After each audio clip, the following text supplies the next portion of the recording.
After decades of crime declining in LA, we are seeing it increase. Property crimes, violent crimes. Why?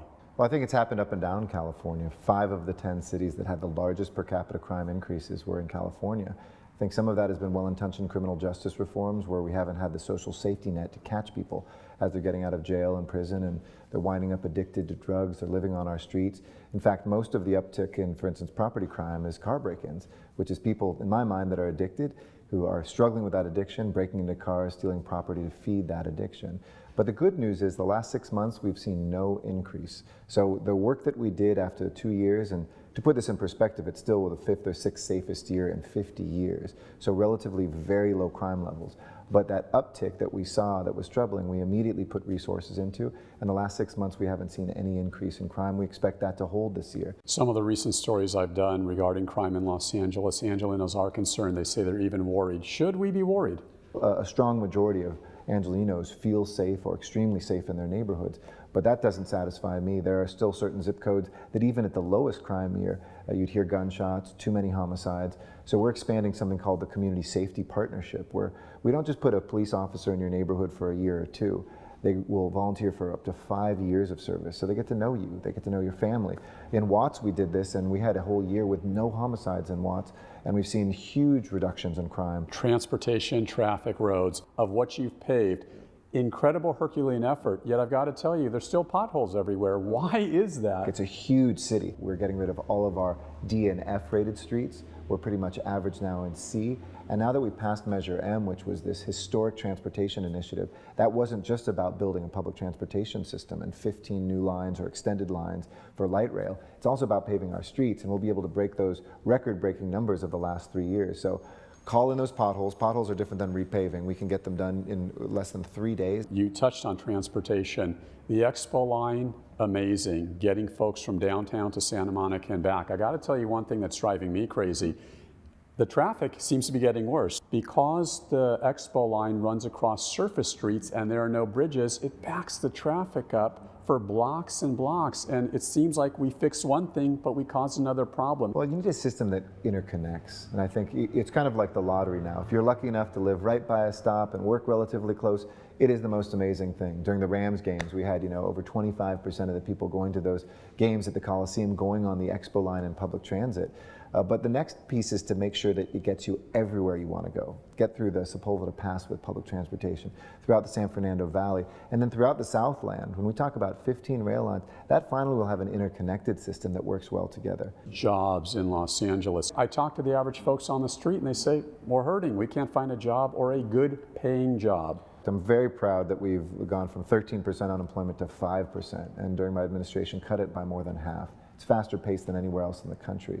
We've tripled the number of summer youth jobs. We're helping people who are veterans get 10,000 jobs and helping folks coming out of the criminal justice system to get jobs. But I never rest on those laurels, and I always say, as you point out, there are people out there still in zip codes where it's tough, where unemployment is double digits. Those at the top who are in the creative class are doing extremely well. The service class has been ballooning.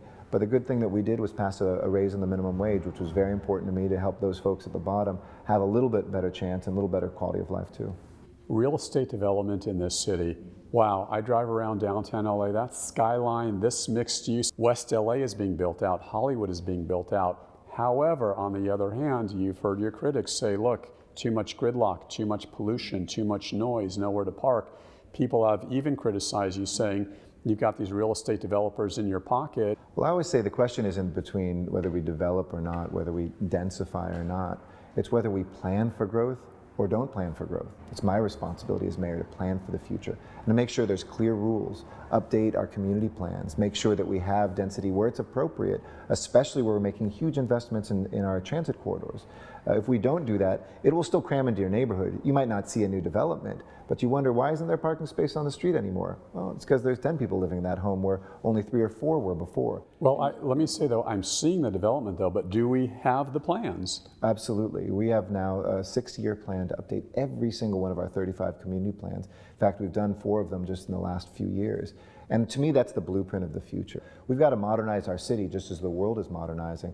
And absolutely, I hope one of my strong legacies will be that I left behind the blueprints for the next 2 or 3 decades for every corner of this city.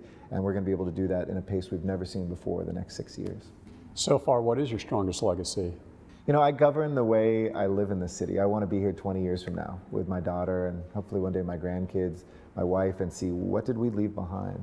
To me, that's a transportation and infrastructure legacy and a strong economy. And then third, a city hall that listens.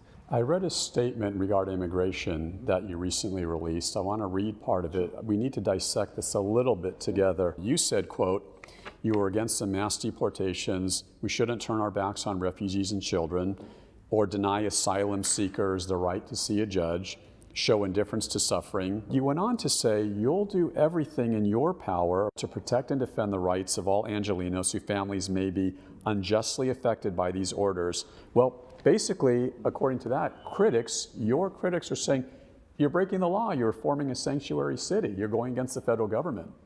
I'm not breaking any law. I'm defending our people. I'm defending our economy. I'm defending our families, defending our police. I want to fix this problem as much as anybody does in this country. We want to have a pathway to success. To me, the federal government needs to enforce federal laws. That's clear. But there's no way that 12 million people, you can enforce the law against unlawful entry to this country against all of them. So why don't we find pathways towards citizenship, pathways towards paying more taxes, pathways towards graduating more college students? That seems to be the smart way forward, and a majority of Americans I know agree with us. I have one final question for you. You know I'm a tough investigative reporter, so I don't mean to put you in the hot seat, but I must ask you this. I'm going to ask you to answer it honestly. If you had the chance to be California's next governor or U.S. Senator, possibly a path to the White House, or you could be the next Jack Nicholson or Jim Carrey, given your comedic and your acting abilities, which would you choose?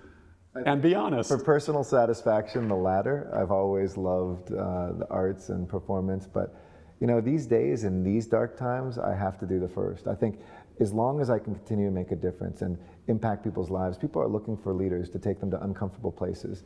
Don't get me wrong, Jack Nicholson's taken us to some uncomfortable places. Jim Carrey has made us laugh. But I think the more I do this job, the more I realize that the emotions run even deeper. The stories are not made up, they're real. And the best narratives are living right here amongst us in LA. So I take that as we'll probably see a future political career continue, but also maybe some improv or taking your show on the road to Vegas on the weekend. If I can pull a guest starring gig after I retire, I'd be happy to. So all the agents out there, I'll be available in a decade or two.